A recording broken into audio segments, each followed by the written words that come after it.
الصلاۃ والسلام علی سید الانبیاء والمرسلین وعلی آلہ وصحبہ اجمعین. الصلاۃ والسلام علی سیدی رسول اللہ وعلی آلہ وصحبہ سیدی حبیب اللہ.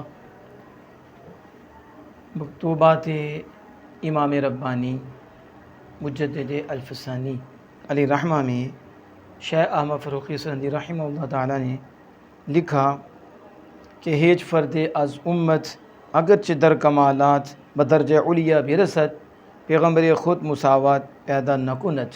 آپ فرماتے ہیں کہ کوئی امت کا فرد اگرچہ درجہ علیہ کے ساتھ کمالات تک پہنچ گیا ہو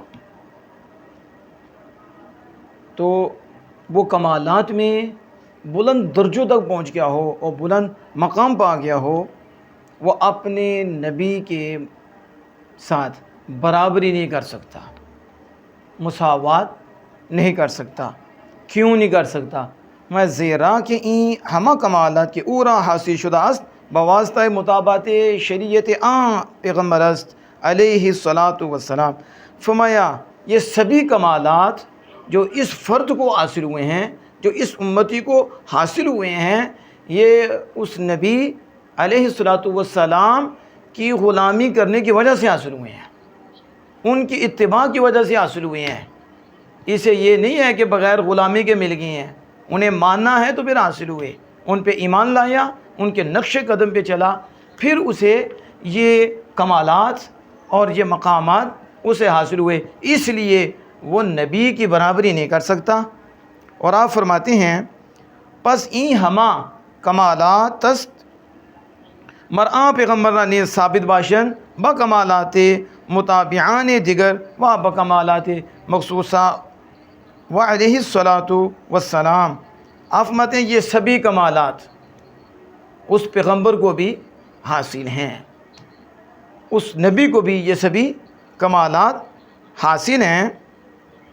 تو دوسرے اتباع کرنے والوں کے کمالات بھی اس کو حاصل ہیں اور مخصوص کمالات بھی ان کو حاصل ہیں.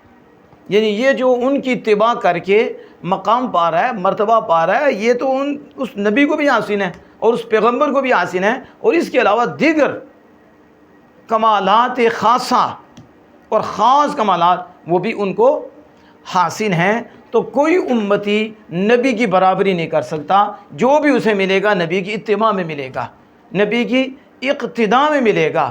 انہیں کہیں جو دعویٰ کرتے ہیں ہم بھی مجدد پاک کو مانتے ہیں، ہم نے کہا پڑھو پھر مجدد پاک کو.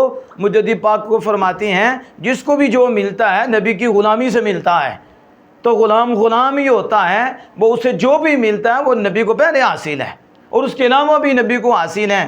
تو اتباع میں اسے ملا ہے تو برابری کیسے کر سکتا ہے؟ وہ مساوات نہیں کر سکتا. اور یہ جو کہتے ہیں کہ نعوذ باللہ من ذالک حضور زندہ نہیں، نعوذ باللہ من ذالک، اور سید عالم صلی اللہ علیہ وسلم کی زندگی پہ باتیں کرتے ہیں. اور غلاموں کو دیکھو تو غلاموں کو زندگی ملی ہے، شہداء کو زندگی ملی ہے. تو شہداء کو یہ جو مقام ملا ہے نبی کی اتباع میں ملا ہے. اور مجدد باب فرماتے ہیں نبی کو یہ پہلے حاصل ہے، یہ پہلے حاصل ہیں اور ان سے علاوہ بھی کمالات حاصل ہیں. تو کیسے عجیب لوگ ہیں، نبی کے علاوہ کے لیے یہ شان مان لیں، مقام مان لیں، تو جن کی اتباع میں ملی ہے ان کی شان نہیں مان دے. اس لیے ہم کہتے ہیں اور چلو اعلیٰ حضرت سے کوئی مسئلہ ہے تو مجدد پاک کوئی پڑھ لو، انہیں پڑھو. اور ان کو تو مانتے ہو نا کہ وہ تو احیاء دین کیا ہے، انہوں نے بدعت کا قلع کما کیا ہے اور وہ ان کی یہ شان ہے. تو وہی لکھ رہے ہیں کہ کوئی بھی نبی کے برابر نہیں ہو سکتا، بلکہ نبی کی اتباع میں ہی اسے سب کچھ ملے گا. اور نبی اعلیٰ و عرفہ ہیں، نبی کا مقابلہ کوئی بھی نہیں کر سکتا. اللہ عز و جل ہمیں عمل کی توفیق عطا فرمائے.